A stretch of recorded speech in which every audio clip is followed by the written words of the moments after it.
Huwag kayo maingay ha. Kakain ako. Hindi ako mabubusog pag maingay. Pag may maingay.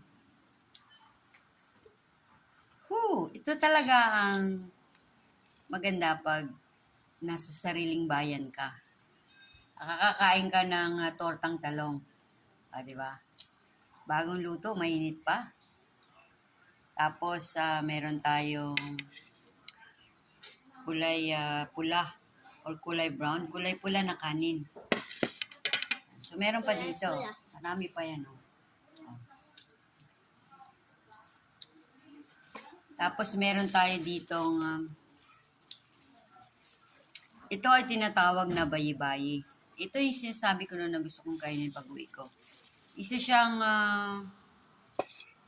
malagkit na bigas na giniling siya, no, na bigas, tapos malagkit. Hinaluan siya ng buko. Tapos asukal, I think. Tapos yung dinudurog-durog ng yung binabayo sa salita ng Hiligay nun. Ginabayo. Tapos meron pa dito isa. Ayan. So, kumakain ako nito lagi pag umuwi ako dito. Tapos, meron tayo dito. Alam nyo ito? Yung parang bukayo. Ayan o, bukayo. Ayan o. Ayan. Hindi ko na nilagay sa pinggan pero mamaya, start natin. So, itong bukayo na ito, na pangsawsawan, para dito ito.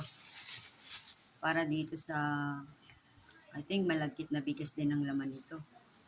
So, ito yung mga pagkain na talagang mamimiss ng mga Pilipino kapag sila nasa ibang bansa, pag uuwi sila.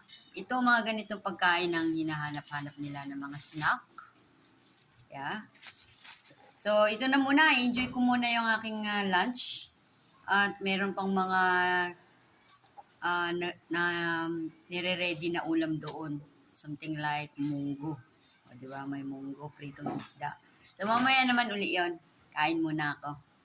So, sa mga gusto ng eggplant dyan, tortang talong, at saka pula na bigas, kanin, at saka bayi-bayi, at saka mga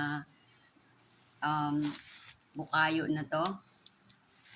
Yan. Pag gusto nyo to, ipamigay natin. Ibigay nyo yung video na to sa mga friends nyo, Facebook. I-share natin sa Facebook para makita nila na ganito pala kasarap pagka umuwi tayo sa sarili nating bansa. O, di ba?